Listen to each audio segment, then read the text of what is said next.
रांगच रांग कडेच्या ओलसर वाळूत उमटताना दिसे. मी मात्र भारावल्यासारखा तसाच रथातून एकटक त्या पाण्याकडे पाहत राही. या पाण्याशी आपलं न सांगता येण्यासारखं काहीतरी नातं असावं असं मला उगाच वाटे. लागलीच दुसरा विचार येई, छे, पाण्याशी माणसाचं कसलं असणार नातं? तहानलेल्या व्याकुळ जीवाला क्षणकाळ तृप्त करणारं ते एक साधन आहे. हातातील वेग नकळत सुटून खाली पडत आपल्या छोट्या डोळ्यांनी मी ते गंगा पात्र शक्य असेल तेवढं घटाघटा पिऊन घे. आपल्या सर्वांगाला डोळे असते तर किती बरं झालं असतं असं त्यावेळी मला वाटे. माझ्या त्या तंद्रीतून मी जागा होई तो शोणाच्या प्रश्नांनी. अनेक रंगांचे शिंपले मिळाल्यामुळे त्याचा उत्साह नुसता ओसंडून जात असे. तो एक सारखा मला प्रश्नावर प्रश्न विचारी. दादा, हे शिंपले पाण्यापासूनच होतात का रे? होय. तेवढ्यानं त्याचं समाधान होत नसे. तो परत विचारी, मग त्यांच्यावरचे हे सगळे रंग पाणीच देत असेल नाही? होय. मग पाण्यात ते रंग का नाही दिसत? त्याच्या प्रश्नाला उत्तर देण्याचं कधी कधी मी टाळीत असे, कारण त्याचे प्रश्नांनंतर प्रश्न तयारच असणार हे मला माहित असे. आणि खरं म्हटलं तर त्याच्या प्रश्नांचं उत्तर मलाही काही वेळी माहित नसे. चला, आपणाला बराच वेळ झाला आहे असं सांगून मी त्याच्या मस्तकातील त्या प्रश्नांचं काहूर काढून टाकण्याचा प्रयत्न करेन. मी आणि तो मग परतत असू. येताना संध्याकाळ झाल्यामुळे शेण, कोकिळ, कपोत, भारद्वाज, पत्ररथ क्रौंच असे निरनिराळ्या पक्ष्यांचे थवेच्या थवे चित्रविचित्र आवाज काढीत कलकलत घरट्यांकडे परत जाताना दिसत. शोणाचं थोडा वेळ गप्प झालेलं कुतूहल परत झटकन जाग होत असे. रथनिडाच्या बाहेर डोकावून त्यांच्या थव्यांकडे एकटक पाहत तो मला अनेक प्रश्न विचारित असे. माझं मात्र त्यावेळी त्याच्याकडे मुळीच लक्ष नसे. पश्चिमेकडच्या दोन उंच चुंच पर्वतांमध्ये सूर्यदेव त्यावेळी प्रवेश करीत असत. दिवसभर अविश्रांत धावूनही त्यांच्या रथाचे घोडे जरा सुद्धा दमलेले नसत. ते दोन पर्वत त्यांच्या वाड्याच्या भव्य महाद्वारावरील दोन द्वारपालांसारखे मला वाटत. त्या तेजपुंज बिंबाकडे पाहिलं की मला एक प्रकारची आगळीच हुरहुर वाटू लागे. आता क्षणार्धात ते तेज आपल्या दृष्टीआड होणार या जाणीवेनं तर वियोगाची एक प्रचंड लाट उगाच माझ्या नसानसातून उमटून जाई. मी एकटक त्या बिंबाकडे पाहि. शोण मला गदा गदा हलवून आकाशातून रोरावत जाणाऱ्या गरुड पक्ष्यांचा थवा दाखवे. मी क्षणभर त्या धिप्पाड नि राखट पक्ष्यांकडे पाहि. इतर सगळ्या पक्ष्यांपेक्षा ते खूपच उंचावरून भिरभिरत जात असत. शोण विचारी, दादा, कोणते रे हे पक्षी? गरुड, सगळ्या पक्ष्यांचे राजे. दादा, तू जाशील का रे त्या गरुडांसारखा खूप खूप उंच? तो उगाच काहीतरी विचारी. वेड्या, उंच जायला मी काय पक्षी आहे? नशील. मग मगाशी एवढ्या मोठ्यानं धावणारे घोडे कसे काय आवरलेस? बरं बाबा, मी जाईन त्या गरुडासारखा उंच उंच, इतका उंच की तुला कधीच दिसणारही नाही. मग तर झालं. त्या उत्तरानं त्याचं समाधान होईल. माझ्याबद्दलच्या आदराचा एक भाबडा भाव त्याच्या डोळ्यात स्पष्ट चमकू लागे. मी परत पश्चिम क्षितिजाकडे पाहि आणि शेवटी मीच त्याला एक प्रश्न विचारी. शोणा, ते सूर्यबिंब पाहिलंस काय?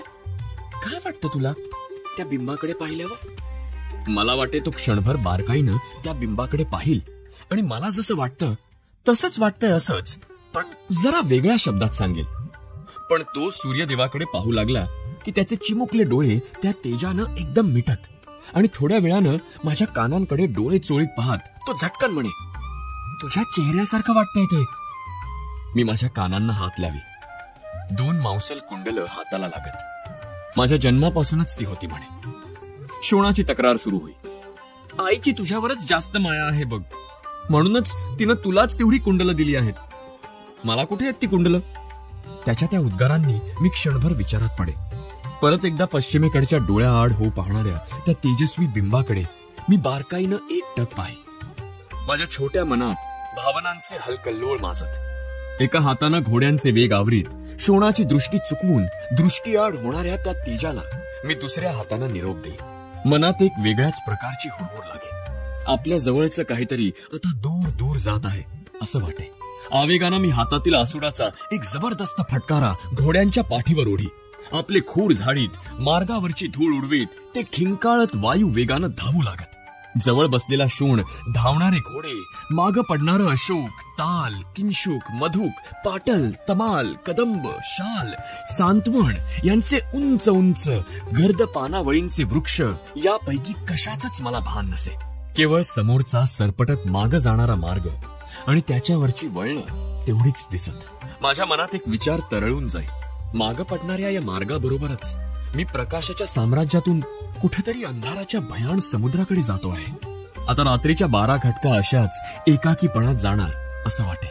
पर्णकुटीत आल्याबरोबर शोण आपल्याकडील रंगीबेरंगी शिंपल्यांची कमाई मोठ्या उत्साहानं आईला दाखवी. त्याचं कौतुक करीत आई मला विचारी, वसू, तू रे काय आणलंस? प्रथम मी गोंधळून जाई. काय उत्तर द्यावं ते मला चटकन समजत नसे, कारण मी काहीच आणलेलं नसे. कसं तरी स्वतःला सावरून मी म्हणत असे, मी शोणाला परत आणलंय हेच मोठं समज आई.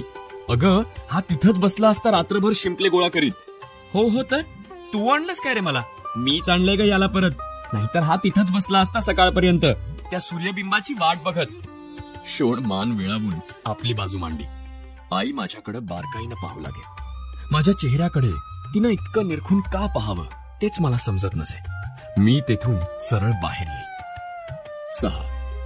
आमच्या पर्णकुटीत बाबांनी आणलेली अनेक प्रकारांची, अनेक आकारांची धनुष्य होती. का कोणास ठाऊक, पण जेव्हा मी पहिल्या प्रथम त्यातील एक धनुष्य पाहिलं तेव्हा त्याबद्दल मला वाटलेलं आकर्षण विलक्षण होतं. त्याची कपोताच्या मानेसारखी वळण घेतलेली धनुकली, नी नुसतं नखांनीच छेडलं तरी झणत्कार करणारी प्रत्यंचा मला अतिशय आवडली होती. बाबांच्या हातातून जवळजवळ मी ते हिसकावूनच घेतलं. हातात ते नाचवीत, उड्या मारीत अंगणात घोड्याच्या शेपटीशी खेळत असलेल्या शोणाजवळ मी क्षणात आलो.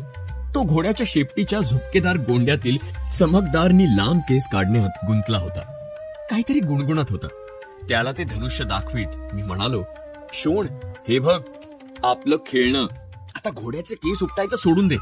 आत्तापासून आपला नवीन खेळ सुरू. त्यानं हातातील केस झटकन फेकून दिले. बघू बघू म्हणत मोठ्या उत्सुकतेनं तो नाचतच माझ्या जवळ आला. माझ्या हातातील धनुष्य त्यानं आपल्या हातात घेतलं आणि डोळे मोठे करून तो म्हणाला, बरंच जड आहे की रे. हट, हे कसलं जड?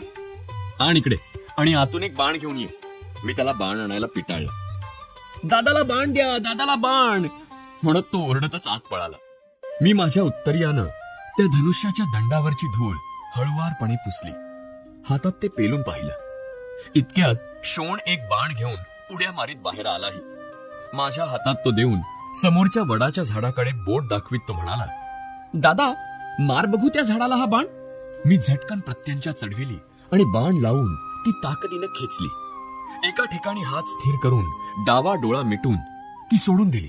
खंड्या पक्ष्याच्या झेपेसारखा तो बाण एका सरळ रेषेत पुढे गेला आणि कचकन पुढच्या वडाच्या झाडात घुसला. क्षणभरातच बाण घुसला होता त्या जागेतून दूधवर्णी रस ठिपकू लागला. शोण टाळ्या पिटून उड्या मारू लागला. माझा वेध त्याला आवडला होता. त्या दिवसापासून माझा आणि शोणाचा तो एक नित्याचा खेळच झाला होता. आकाशात भराऱ्या मारणाऱ्या शेण पक्षाला बाणानं अचूक टिपणं, वाऱ्याच्या झोताबरोबर इकडे तिकडे हलणाऱ्या शेंड्यावरचा आम्रफलाचा देठ तोडणं, एकाच वेळी 2 बाण सोडून 2 वेगवेगळी लक्ष साधणं, असे विविध खेळ स्वतःला विसरून आम्ही घटका खेळू लागलो. या सगळ्या खेळांचे पंच होते आमचे बाबा. ते सांगतील तेवढ्या गोष्टी आम्ही दोघं नम्रपणे पाळीत होतो. पण माझ्या मनात नेहमी एकच विचार येई, आपणाला हवा तसा मी हवा त्या ठिकाणी बाण सोडता आला पाहिजे. लक्ष न पाहता नुसत्या आवाजाच्या रोखानं बाण सोडता आला पाहिजे. साळींद्र प्राणी जसा आपल्या संरक्षणासाठी आपल्या अंगावरील 100-200 नलिका एकाच वेळी सोडू शकतो, तसं आपणालाही असंख्य बाण एकाच वेळी सोडता आले पाहिजेत. 7. स्वप्न म्हणजे काय आहे कोणाला तरी व्यवस्थित सांगता येईल काय? मला तरी ते अतृप्त मनाच्या इच्छा पुरविणाऱ्या कल्पवृक्षासारखं वाटतं. कारण त्या दिवशी रात्री माझ्या स्वप्नात अनेक धनुष्य नाचत होती. फुलांनी सजविलेली, वळणदार आकाराची, टणक पण लवचिक धनुकलींची अशी अनेक धनुष्य मी एकामागून एक अशी हाताळीत होतो. दिसेल त्या वस्तूवर एका मागोमाग एक असे अचूक बाण सटासट टाकीत होतो. स्वतःच्या लक्ष वेधावर स्वतःच खुश होत आनंदानं टाळ्या पिटीतच मी जागा झालो होतो. एके दिवशी सकाळी मी आणि शोण नगराजवळच्या अरण्यात रथासाठी लागणारी किकर वृक्षाची कठीण आणि टिकाऊ अशी लाकडं आणण्यासाठी गेलो होतो. शोण तर त्या दिवशी फारच आनंदात होता. अरण्यात फिरायला मिळणं ही त्याच्या दृष्टीनं फारच भाग्याची गोष्ट. तिथल्या अनेक पक्ष्यांचे निरनिराळे मंजूळ आवाज, झाडांच्या फांद्यांची एकमेकांवर घासून होणारी करकर, झऱ्यांची नाजूक खळखळ, प्रचंड वृक्षांच्या आधारानं वर चढणाऱ्या वेलींची अविरत सळसळ, या सगळ्यांबद्दल त्याला एक वेगळंच आकर्षण होतं. त्याचं वर्णन न थकता तो घटकान घटका करी. मला मात्र अरण्यात जाणं तितकंसं आवडत नसे, कारण तिथं सूर्यदेवांचं ओझरतही दर्शन होत नसे. मग माझं मन उगाचच अस्वस्थ होई. तिथं उगाचच कोंदटल्यासारखं वाटे. शक्य तितक्या लवकर मी तिथून बाहेर पडण्याचा विचार करी. मोकळ्या पठारावर आल्यावर मगच मला जरा हलकं आणि मोकळं वाटे. आदित्य नारायणाचं दर्शन घेतल्यावर तर माझा सगळा शीण कुठल्या कुठे क्षणात दूर पळून जाई. त्या दिवशी किकराची लाकडं घेऊन आम्ही नेहमीप्रमाणे परतलो. अरण्याबाहेर लवकर जाण्यासाठी मी झपाझप पावलं उचलू लागलो. शोण माझ्या मागोमाग येतच होता. जवळच्या एका मोकळ्या पठारावर आल्यावर मी थांबलो. खांद्यावरची लाकडं एका झाडाच्या बुंध्याला टेकवून ठेवीत शोणानं तोंडावरचा घाम उत्तरीयानं पुसला.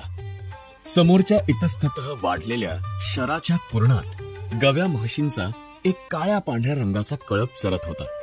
त्यातच एक थोराड सांबर मिसळलं होतं. आपली ऐटदार शिंग टवकारून ते आमच्याकडे पाहू लागलं. शोणाला प्रश्न विचारायला तेवढं कारण पुरेसं होतं. त्यानं लागलीच मला विचारलं, दादा, ते एकटंच सांबार या कळपात कसं रे आलं आहे? मी तरी त्याला काय उत्तर देणार होतो. काहीतरी सांगायचं म्हणून मी म्हणालो, वाट चुकली असेल रे त्याची, नाहीतर त्याच्या कळपातील इतर साथीदार विसरले असतील त्याला. पण त्या सगळ्या कळपात ते किती वेगळं नि उठून दिसतंय नाही? पण आपले साथीदार सोडून ते एकटंच का भटकत असावं, याचं कारण बराच वेळ विचार करूनही मला सापडलं नाही. त्या सांबराकडे पाहतच आम्ही पुढचा मार्ग धरला. मला त्या सांबराची ऐटदार शिंग फारच आवडली होती. मी जाता जाता सहज कानांना हात लावला. मांसल कुंडलं हाताला लागली. मीही त्या ऐटदार सांबरासारखा दिसत असेन का या माझ्या कुंडलांमुळे? एक विचार माझ्या मनात तरळून गेला. तसं कुंडलांविषयी मी अनेक वेळा आईला खोदून खोदून विचारलं होतं, पण तिला कधीच त्याबद्दल नीट उत्तर देता आलं नाही. एकदा तर मी तिला स्पष्टच विचारलं होतं, शोण आणि मी सख्खे भाऊ आहोत, मग त्याला का नाहीत कुंडलं? क्षणभर भेदरलेल्या डोळ्यांनी माझ्या कुंडलांकडे पाहत ती गप्पच बसली. नि मग भानावर येत म्हणाली, ते मला विचारू नकोस, तुझ्या तातांना विचार. हे सांगताना ती गोंधळली होती. मी तसाच बाबांकडे गेलो. त्यांनाही मी तोच प्रश्न विचारला, पण त्यांनी अगदी विचित्रच उत्तर दिलं.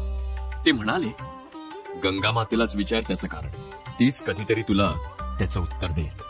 मी विचार करू लागलो, गंगा माता याचं उत्तर कसं बरं देईल? नदीला का कधीतरी बोलता येईल? छे, ही मोठी माणसं अशी का वागतात? लहानांशी ती असं का बोलतात?